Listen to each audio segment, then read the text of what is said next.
Welcome, everyone. I'm talking to a dear friend of mine, Andrea Dombecki, and today's topic is about manifesting and the difference between wanting something and desiring something versus something that you need, and how we can really get stuck in that energy.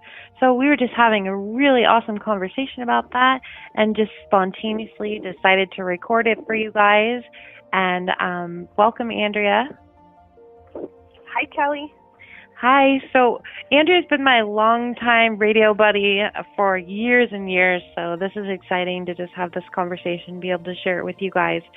We were talking about this, just how frustrating it can sometimes be when you're trying to manifest something and it's not really working out for you because you just feel overwhelmed by it and you feel like you can't have it, and so you work harder to try to manifest it, and in that wanting it, we just keep pushing it further and further and further and further away, right, Andrea?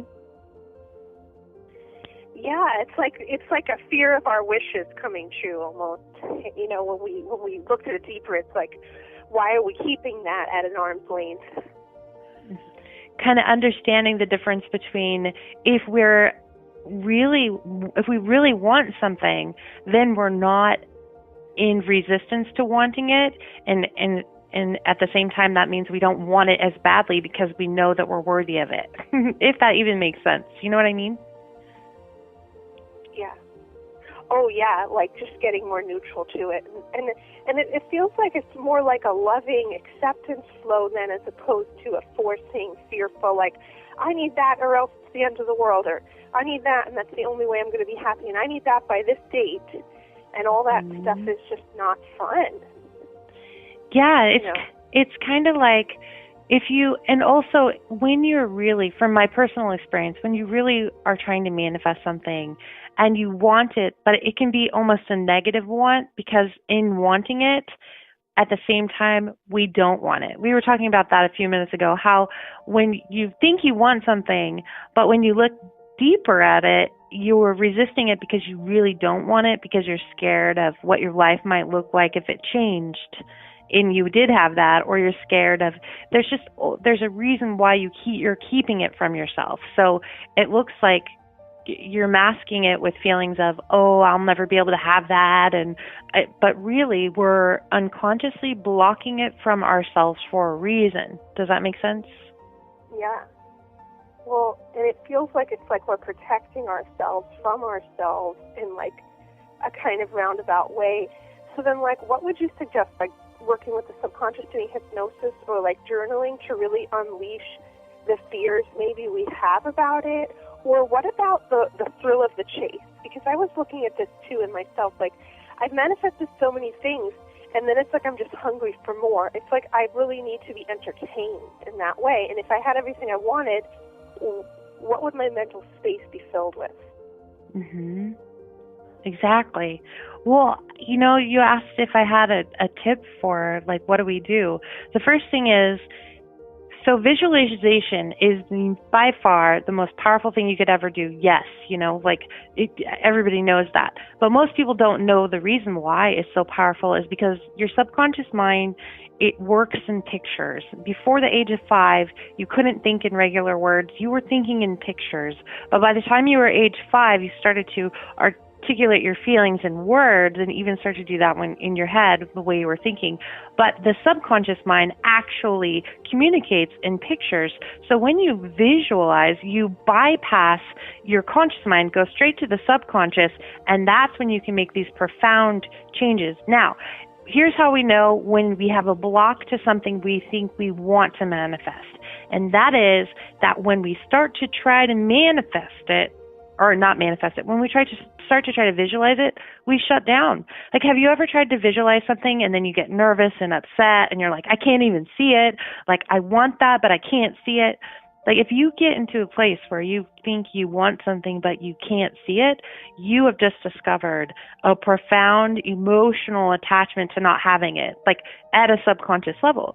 So how I work with that in my own work that I do personally for myself is I figure out where it's at in my body. So I try to visualize it, and then I breathe through it and figure out, okay, when I'm trying to manifest this new car and I start to feel anxious and I know that when I try to visualize it, I can't visualize it, that means my subconscious mind says, nope, that's way out of your reach because you don't believe you can have that. Then I start looking in my body for those feelings. And a lot of times I find, like, I'm using my car as an example because when I tried to manifest, I manifested a new car. But before that, I wasn't manifesting a new car because I had been in several accidents and I was actually scared of having a new car. But I didn't know that at a conscious level. So when I did this work, I felt the energy in my stomach. Then I followed the energy. I stayed with it. I could feel it. And then it started to kind of unfold. And I had memories of, oh my God, I had all of these car accidents. No wonder I don't want a new car. I have to work through that. Now, let's use you for an example. Think of something you really want, but you're not letting yourself have, and we'll kind of do that together right now. Well, I think it would definitely be buying a house. Buying a house, okay. And I've have similar blocks with that. Okay, so what I want you to do is take a deep breath, and then go into trying to visualize buying a house. Like, tell me if you can see it, if you can visualize it. I can see it, but I also feel like there's a little bratty version of me that says, you can't have that, you can't have that. It also kind of goes over my vision like a cartoon character. That's awesome. Okay, now follow that into a feeling in your body. Now, what is it? If you use the word brat, so I'm going to take that as a metaphor. So that feels like somebody's calling you a brat and saying, you shouldn't want that, you're asking for too much. Doesn't it feel like that? Like you want too much. Why aren't you just happy with what you have? So follow that feeling in your body, taking a deep breath, and follow that feeling. Where does it take you? It goes to my soul, like between my solar plexus and sacral, like maybe right above my belly button, and it's like just a deep feeling, almost of like when you like have been hit, the wind's been knocked out of you, like you know something's wrong, but like you'll get in trouble, and then I get visions of being a little kid. Mm-hmm. It's like that feeling, like oh, this is like. And where is it at in your body? It's right in my stomach, yeah, like right above my belly button. Okay, so I want you to blast that area with light, like blast. Like we're going to imagine that you are blasting it with as much light as you can possibly blast, because when you do that, you're busting it up. You're busting those feelings up and moving them out. It's like you're purposely inviting energy in to clear it out. So I'll do it with you. We're just going to blast the energy specifically in your solar plexus. That is nervousness, that makes you feel bad about wanting a house, that makes you feel like you can't have it, or you're bad for wanting it. So taking a deep breath and just blast it. Think of like the most, like a, like, but, or just a powerhouse of light coming through into that area and breaking it up.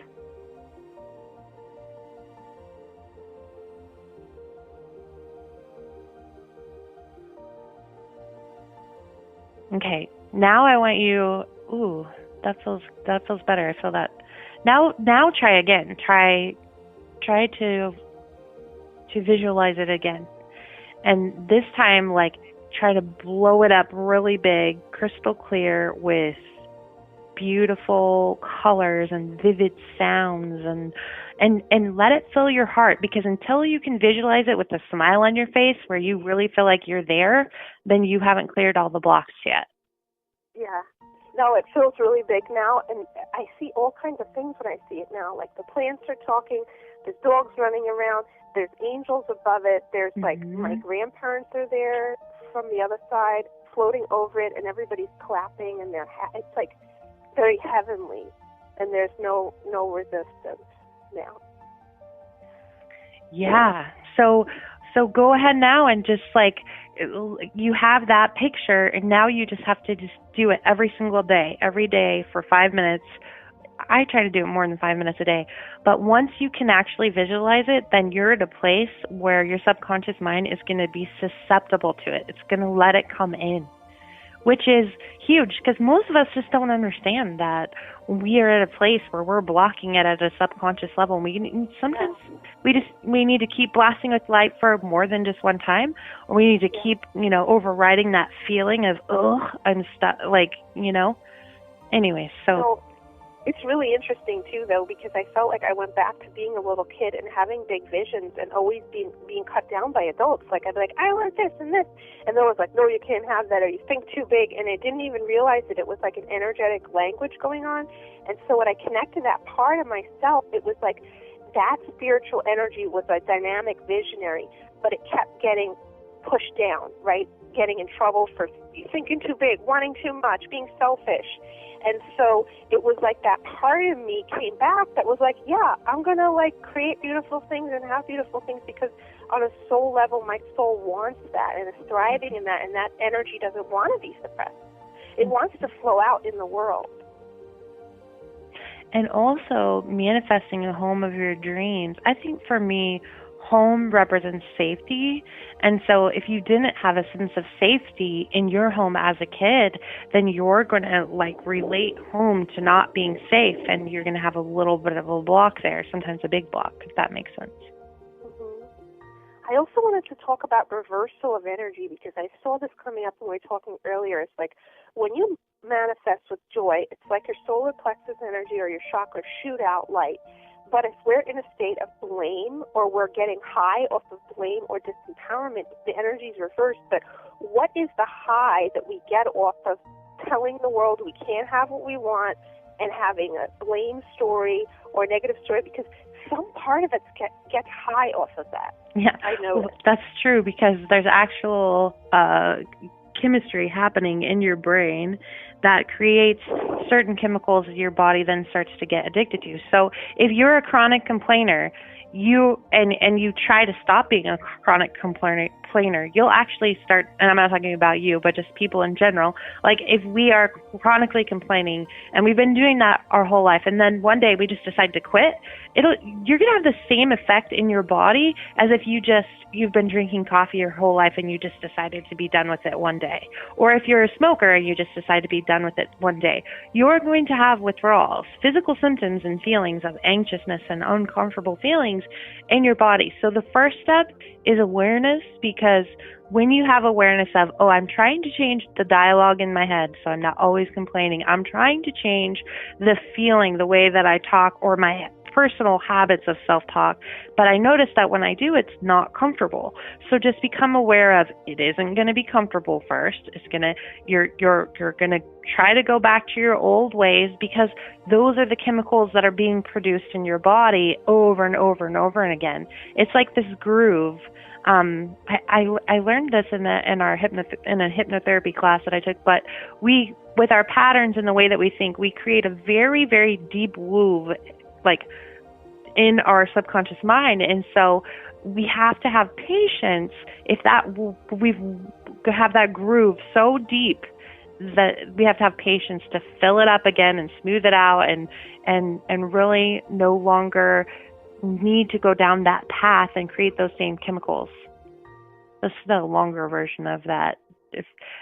So just really understanding that your body can sometimes get addicted.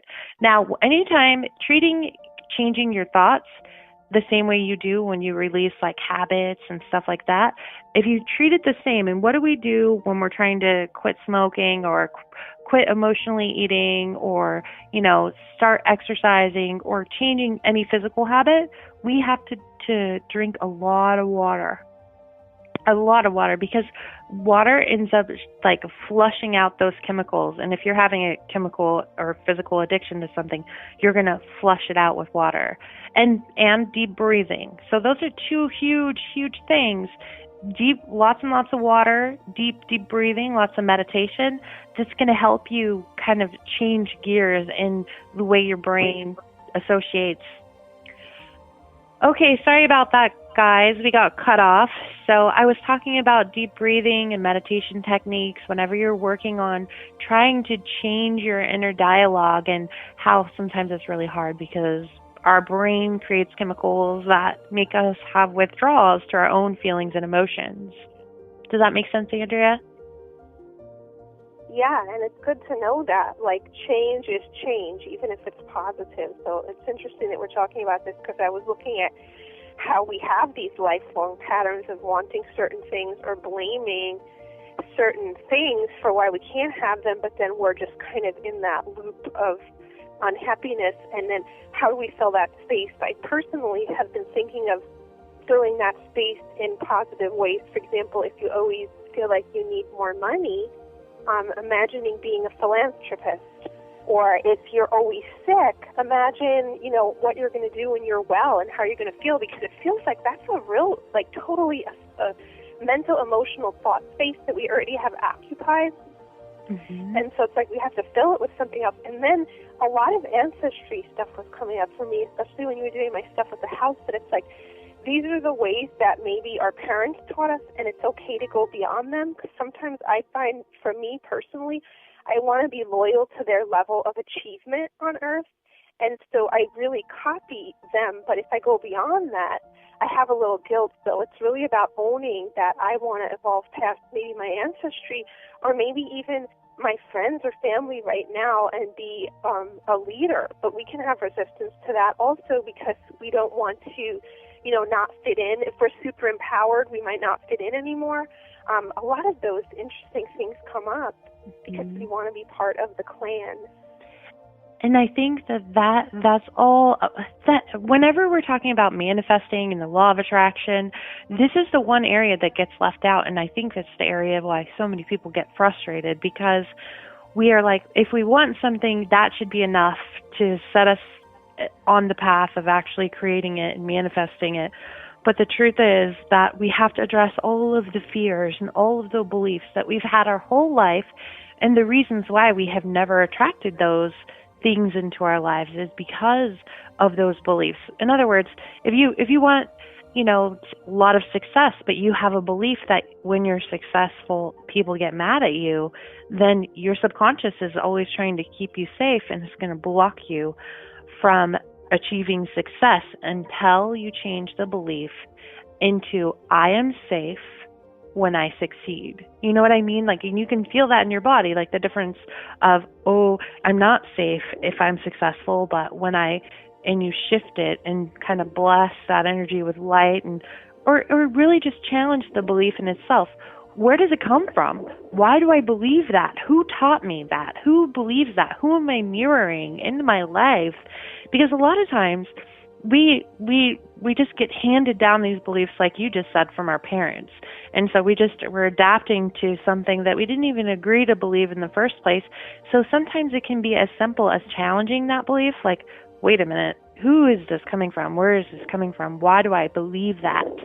And when you start challenging it and looking at it, I always say that awareness, sometimes just bringing awareness, bringing something into the light, is enough to move the energy into a new state. So it's like, it won't be the same belief if you challenge it even a little bit. It's going to weaken it. And the more you challenge it, eventually it will start to dissolve. Yeah. And I think with a lot of this stuff, it's realizing that it is about a continuous evolution. Like, I know for me personally, I always think I'm going to reach this plateau and never have another challenge or wish for another thing. And it's really just about, like you were talking about with the video game and the keys, that once you unlock one level of manifestation, the universe is going to be like, oh, well, here's a bunch of new things to manifest. Another thing that was coming up for me was the soul flow, that when I know personally, when I can release all my negative beliefs or judgments, they really are just like kind of like boulders in the path of this energy of me that wants to move forward and is a vibrational match to all the things I'm supposed to achieve in this life. And all these like things are just blocks in the way, because really the thing that's pushing us to even want to manifest is this energy of our soul that's like this dynamic, pure essence that wants to create and expand. But sometimes we get in the way of that, and we're like, oh, that's too big for us. That's not possible. It's almost like we're afraid of that energy. Because I know for me, it's like this, it's a lot of energy that my soul is, and it has a lot of visions. And sometimes I'm like, oh my goodness, like, what are you thinking, soul? Yeah, because what is that quote where does that come from? I heard a quote that says that we're more afraid of our light than we are our darkness. And so that's what you just said, that expansion coming from your soul that doesn't have any fears and this just keeps reaching and getting bigger and wanting more experiences and wanting to achieve more and do more. But then our ego is afraid of that and scared of that because we're constantly trying to categorize that and understand what that means and kind of pick it apart. And we're always predicting the future, and sometimes we're predicting the future in a fearful way. Most of the time we're saying, oh, but if that happens, then this will happen. Or what about if you have that belief that every time something good happens, then bad's right around the corner? And if you really start to look at the games that your mind plays with you, you become the observer, which is huge. I know Eckhart Tolle, he changed my life when I listened to a lecture about him and read his book, The Power of Now, when he talks about observing your thoughts. Because once you become the observer of your thoughts can no longer do their thing. There's nothing there. When you observe it, it goes silent. But when you stop observing it, that's when it goes on autopilot and it takes over your life and it's telling you all of the, so it's mindfulness. It starts running your life on autopilot, and it just becomes this monkey mind that you can't control. And most people spend their whole life being afraid of their thoughts and, oh my gosh, if I thought that means I'm a bad person. But really, when you step back and you observe it, it goes away. And so it's about learning awareness and mindfulness and observing what you're thinking, because most of the time we're not even aware of what's going on into our head. Yeah. And when we meditate, we breathe a lot. I practice a lot of Kriya Yoga, which is a very long breath. It's almost 20 seconds in, 20 seconds out. I notice that after I do that type of yoga, the breath slows down the thoughts. And then the thoughts don't seem to cause as much stress for me, through yoga and breath. So, for example, if my brain's oxygenated, my thoughts kind of slow down, and then when the thoughts are slower, they cause less stress, because if your thoughts are rapid and stressful, each one creates stressed feelings. Mm-hmm. Because you can't. And I also wanted to talk about getting outside, because I find for me specifically, a lot of my self-care lately is I go for very long walks, because it seems like when I'm stuck in the house, especially in winter, it's I get stuck in the same thought forms. And if I go to a new place, if I take a long walk, it's my mind can expand out of those same patterns of thinking. Same thing with reorganizing my home or moving furniture around or changing something. Mm-hmm. Helps me think differently. And when I made a major change, I had to rearrange my whole house. Oh, yeah. Because it was Let's the talk old about way that. it was matched my limitations. Exactly. Let's talk about that. But I was just going to tell you, you made a profound statement whenever you were talking about the breathing and how it interferes with thoughts, because the truth is you can't breathe and think at the same time. Breath will interrupt that pattern of thought. And that's why all the great spiritual teachers will tell you that if you want to change your thinking, you want to reframe your daily inner dialogue, you break it up with breath, meditation, deep breath. And that's why when you have anxiety too, the first thing you're going to do is you breathe, because you can't breathe and think at the same time. It doesn't work. So that's a good point. Okay, back to the environment thing. Yeah, so for me, that is absolutely huge. But I wanted to just touch on this one thing that you brought up, is that whenever you are clearing energy, the first thing you want to do is move things around, because it breaks up energy. Just kind of like how when we were blasting your solar plexus with light, it was breaking up that energy. It's not going to be the same pattern of energy there because you broke it up. It's the same thing whenever you're trying to clear the energy in your house. The first thing you do is move your furniture. You pound the pillows. You break up the energy by moving things in different places, opening windows, because if you don't break up the energy, it stays circulating in the same pattern. And so if there's negative energy in there, it just keeps recirculating like a broken record. And the only way we can move it so it can play a new song is to break it up. And you can break it up by painting the walls, or break it up by, I mean, that's a drastic environment change, but break it up by vacuuming even. Vacuuming, bringing in essential oils, you break it up by moving furniture around. It's huge. Music was coming up too, like music, and even like last week was the winter solstice, and I was like, okay, I'm going to burn something. I'm going to burn a candle and some Palo Santo, and I had this sage, and I kind of checked out. And I was holding the sage, and it cleared my whole house. My whole house was full of smoke, but it felt so good. And so it's like all those things are clearing the energy too, opening the windows, getting the air in. And sometimes I also leave my house to clear it, like so that I'm not in it, and then I'll just kind of shrink it in my mind's eye and then like kind of sweep it with love or something. Mm-hmm.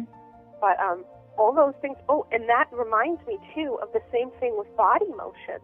Like we clean our house to break up energy and move things around, but if we move our body, we can move around those thoughts and emotions also. Yeah, like Tai Chi. Yeah. And when you move your body with breath, it really makes a big difference. That's why, you know, when I'm at my lowest of lows, like really feeling down and out, the first thing I want to do is be outside. Like, I want to walk, too, because walking is going to break up that energy. It's going to break. And sometimes, instead of trying to control your thoughts, you just want to vent. You need to be able to.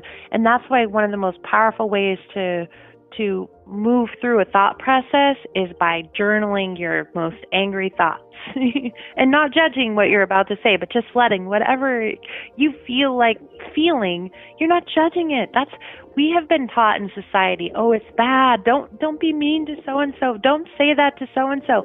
But at the same time, we are suppressing our true feelings. Yeah, we don't want to go and attack everybody with every single feeling or emotion that we have, but we have to be able to process it raw within our own self. And for me, the most powerful way to do that is journaling. And then I transmute that energy with fire, like I throw it into the fireplace and watch it dissipate like that. So it's just a huge process of release for me. I like to do that around the full moon too. Yeah, I journal a lot for sanity because it feels like I do two things. I organize myself when I journal. I organize my thoughts, right? If I have like a limitation thought, I can look at it and be like, oh, okay, well, what does God think? And then bring that thought up to a higher perception. If it's a thought of like, they did this to me and they're wrong and this is all wrong, I go up higher. Okay, God, what do you think? And it's like, oh, well, you know, this is a good challenge. This is a positive challenge that's going to evolve you, and you can face it. And then also it gives me distance from my problems. And my example lately is this blue goddess, because it's like there's two ways I can function in reality, right? I can be drowned. I can be drowning by situations and people and energy, or it can be this blue goddess that's just like juggling my life. And so when I was journaling and taking a step back, I was becoming that goddess, and I was like, wow, it's like I can't control everything that happens to me, but I can be separate from it and manage it and have almost like dominion over it as opposed to being crushed by it. And the other thing the journaling thing helped me to do is to calm my emotions so that I can bring in solutions. Because sometimes when there's a problem, we go in the loop of like, oh my God, how do I fix this? But if we could calm down and write about it, we could be like, oh, it's not a big deal. You know, you can bring in this solution and you're okay. But I found that was interesting, and I wanted your take on that blue goddess, because it was almost like, was that my higher self? Oh, absolutely. Yeah. Absolutely. And it's like a new thing, and I don't know why it's always blue now, but maybe blue's like I love the that. colors that I'm functioning from right now. Well, yeah, blue is a very powerful spiritual color, and it's very neutral and calming. So I wanted to wrap this up because it's been a half hour, but I wanted to thank you so much for coming on and doing this spontaneous talk. And just being able to... It was fun. I felt a lot of things move within me. Yeah, just give it a little spiritual manifesting talk for the new year. And I think the key takeaway for me, too, is to remember that if we're trying to force something, we're not in the flow with manifesting it. And we need to go back to the basics, which is, what am I thinking? What am I feeling? Where is my resistance and why? And when you do just a little bit of work, when you break up that energy, then you clear the path, try to manifest again, and boom, there it is. Then you're in alignment with it, you know? Yeah, and really what I got out of it also is that I'm the universal orchestrator, good or bad. I'm creating it for a reason, and when I can acknowledge that, how powerful I am, it gives me a newfound understanding of myself as a human being. Mm-hmm. Absolutely, and how you said earlier, like we're afraid of our power and afraid of being a master manifester and a spiritual being that can bring in amazing new adventures, because we don't have that end story. We don't know what's going to happen for sure, So we work hard at keeping things the same because it's predictable and we know what's going to happen if things stayed the same. So thank you so much, Andrea. What's your website, just in case people listening would like to learn more about Andrea? My website is angelfairyhealing.com. Yeah, where Andrea offers lots of classes there and lots of blogs and amazing. You give away so much free stuff, so you guys be sure and check that out.